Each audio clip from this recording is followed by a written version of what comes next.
Hi hello student. आज हम कर रहे हैं मैनेजमेंट के कुछ टॉपिक। एक्चुअली बच्चों को कुछ कॉन्सेप्ट समझने थे बिजनेस मैनेजमेंट के। तो ये मेरी फर्स्ट वीडियो है मैनेजमेंट पे।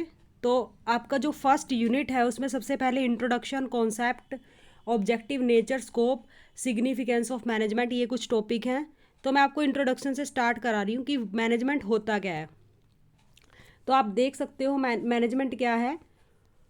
व्हाट मैनेजर्स डू, यानी कि मैनेजमेंट हम क्या कह सकते हैं, जो भी काम मैनेजर कर रहा है, लाइक वो अपने एम्प्लॉय को डायरेक्ट कर रहा है, अपने एम्प्लॉय को लीड कर रहा है, अपने एम्प्लॉय को कंट्रोल कर रहा है। तो वो जो भी मैनेजर फंक्शन कर रहा है वो मैनेजमेंट है, राइट। क्योंकि जब आप वो प्लान कर रहा है तो ऑर्गेनाइज कर रहा है तो सारी चीज़ें उसमें मैनेजमेंट में आ जाती हैं। It is the process of coordinating work activities with and through other people. देखिए मैनेजर क्या करता है, मैनेजर का काम करना है कि मैनेजर औरों से काम करवाता है, राइट। तो वो औरों से काम कराना मीन्स आपको कोऑर्डिनेट करना पड़ेगा वर्क एक्टिविटी को with and through other people so that work activity are completed efficiently and effectively. देखिए यहाँ पे दो वर्ड आए हैं आपके, एफिशिएंट तरीके से भी, इफ़ेक्टिव तरीके से भी, यानी कि आपका काम बिना वेस्टेज के भी हो और सही तरीके से भी हो, काम अच्छा भी हो और without any wastage. The term management is use to refer process of managing the activity of enterprise. जो ये टर्म है मैनेजमेंट, ये आपकी एक्टिविटी को मैनेज करने के लिए यूज़ की जाती है इन लेमैन। लेमैन मीन्स कि जो मैनेजमेंट का स्टूडेंट नहीं है, राइट, या फिर जिसका कोई मैनेजमेंट से लेना देना नहीं है, या फिर कोई भी पर्सन, राइट।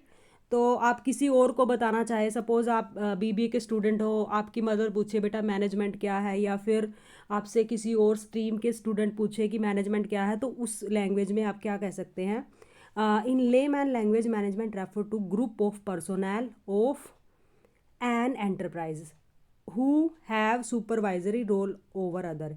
देखो आपने सुना होगी ये स्कूल की मैनेजमेंट, जिस यूनिवर्सिटी या कॉलेज में पढ़ रहे हो उनकी मैनेजमेंट। तो अगर उसको देखो तो पर्सनल मतलब इसको आप बोल सकते हो एम्प्लॉयज़, यानी कि ग्रुप ऑफ एम्प्लॉई है। सिंपल लैंग्वेज में मैनेजमेंट का मतलब होता है कि उस संस्था की मैनेजमेंट ऐसी है, मैनेजमेंट में वो लोग आ जाते हैं जो उसको मैनेज कर रहे होते हैं, राइट। लेकिन आपका यहाँ पे जो मैनेजमेंट है वो अलग है, राइट। एग्जाम्पल देख लीजिए आप, good quality of management, bad quality of management, right. हम बोल देते हैं कि स्कूल की मैनेजमेंट अच्छी है, इस कॉलेज की मैनेजमेंट अच्छी है, इसकी अच्छी नहीं है, इस इंस्टीट्यूट की मैनेजमेंट अच्छी नहीं है। तो वहाँ पे जब हम मैनेजमेंट की बात कर रहे होते हैं, हम ग्रुप ऑफ पीपल की बात कर रहे होते हैं। In simple term management the process of getting thing done. लेकिन जब आप बिजनेस मैनेजमेंट की तरीके से ये सब्जेक्ट पढ़ रहे हो तो वहाँ पे होता है management the process of getting thing done effectively and efficiently through and with other people, यानी कि लोगों से काम करने और कराने की आर्ट को आप बोलते हो मैनेजमेंट, जो कि आप लोगों के सब्जेक्ट के अकॉर्डिंग है। For management it is important to be both effective and efficient. देखिए काम कोई भी कर लेगा, राइट, लेकिन इफ़ ही और she is doing work with wastage of resources that is not efficient, right. तो एफिशिएंट भी चाहिए, इफेक्टिव भी चाहिए, यानी कि काम अच्छा भी होना चाहिए और उसमें वेस्टेज भी ना हो। Effectiveness and efficiency are two sides of the same coin. एक ही कॉइन की ये दो साइड्स हैं, but these two aspect need to be balanced and management at times manager has compromise with efficiencies. ये दोनों बैलेंस होना चाहिए, ये ना हो कि हम एक के साथ कॉम्प्रोमाइज़ कर रहे हैं, राइट। देखिए यहाँ पे एक एग्जाम्पल के थ्रू बताया गया है। For example, it is easier to be effective and ignore efficiency. आप इफेक्टिव हो सकते हो इग्नोर करके एफिशिएंसी, आई कंप्लीट, आपने गिवन टास्क को तो कंप्लीट कर दिया जैसे मैंने बोल दिया, लेकिन हाई कॉस्ट पे। लाइक आप लोग पास तो हो गए, लेकिन पहली बार में पास नहीं हो, दोबारा आपकी बैक लगी, फिर आपने फ़ी भरी, फिर आपने पढ़ा। आपकी एफिशिएंसी कब होगी, आप वन टाइम में अपना अच्छे से याद करो और कर लो। सपोज यहाँ पे a company target production is 5000 unit in a year, right. तो ये कंपनी का टारगेट है। To achieve this target the manager has to operate on double shift. वो डबल शिफ्ट में कर रहा है due to power failure most of the time, क्योंकि मोस्ट ऑफ टाइम आपकी पावर फेलर हो जाती है। The manager is able to produce 5000 unit but at higher cost.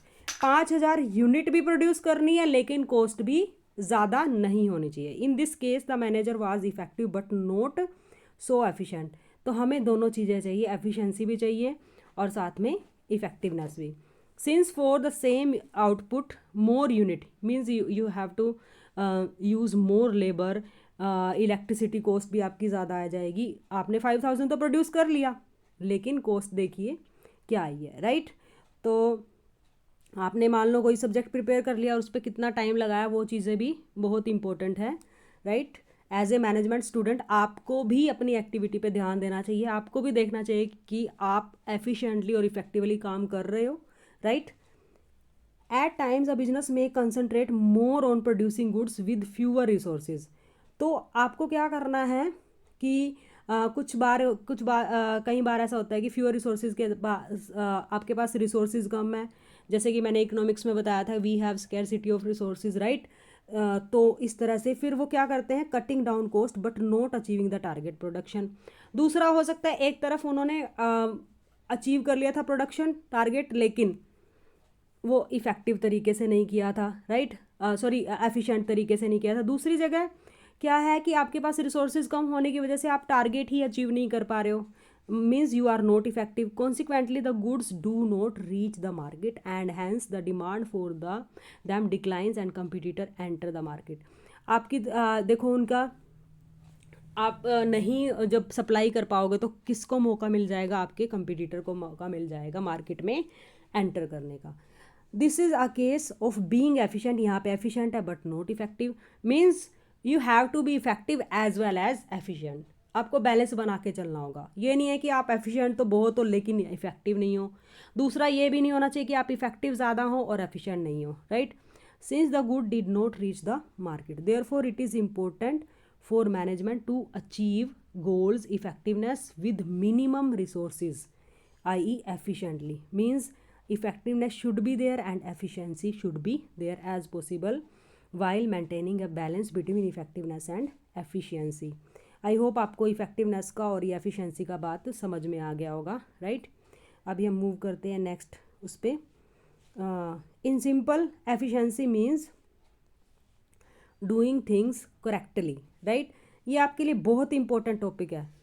Refer to relationship between input and output, यानी कि आपके पास कितना input है और उसके बाद उस इनपुट को यूज़ करके आपका आउटपुट कितना आया। ये नहीं है कि इनपुट आपके पास 2 kg था और आउटपुट आपने ओनली 1 kg, यानी कि आपने काफ़ी वेस्टेज कर दिया है। तो आपको ये ध्यान में रखना है। Seek to minimise the resources and cost. Effectiveness means doing the right thing goal attainment, right. Effectiveness का मतलब है कि आप सही तरीके से चीज़ें कर रहे हो, सही चीज़ें कर रहे हो और गोल को अटेन कर पा रहे हो, right. In total we can understand that management take place within an organisation structure, management position at top under which everything falls, यानी कि मैनेजमेंट के अंडर ही सारी चीज़ें आती हैं, राइट।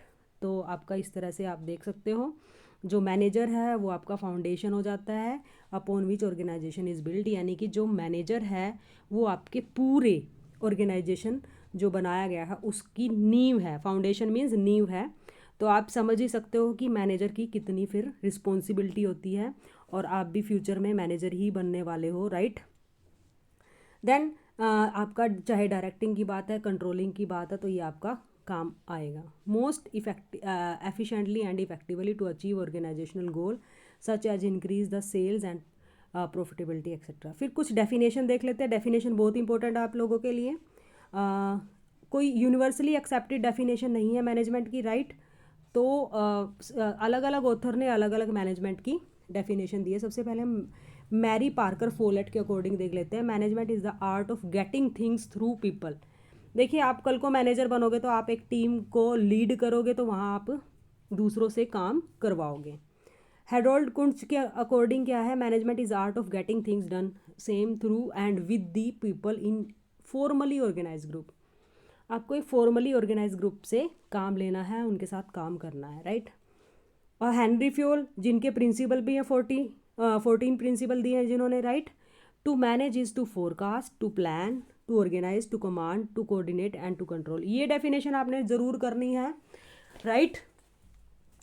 ये डेफिनेशन आपने ज़रूर करनी है बिकॉज इस डेफिनेशन में क्या है कि आपका पूरे के पूरे फंक्शन भी दे दिए हैं, राइट।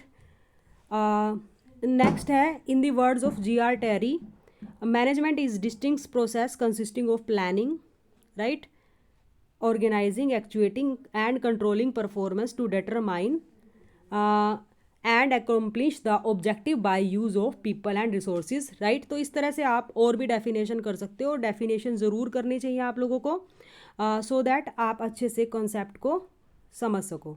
तो ये है, थोड़ा सा कंक्लूजन करा देती तो डेफिनेशन होगी हैं, राइट। कंक्लूजन में we can say it may be noted that management is not just getting thing done through others,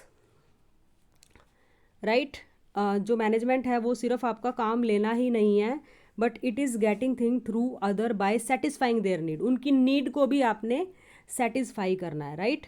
तो उनकी नीड को सेटिस्फाई करते हुए आपने ये काम करना है, right. So it is process for utilisation of minimum input for production of maximum output. तो इस तरह से आप देख सकते हो, राइट। आप देख सकते हो कि आपका ये मैनेजमेंट की ये इंट्रोडक्शन है, कुछ डेफिनेशन मैंने आपको करा दी है, राइट। और फिर मैं आपको नेक्स्ट वीडियो में आपको कुछ और चीज़ें भी करवाऊँगी।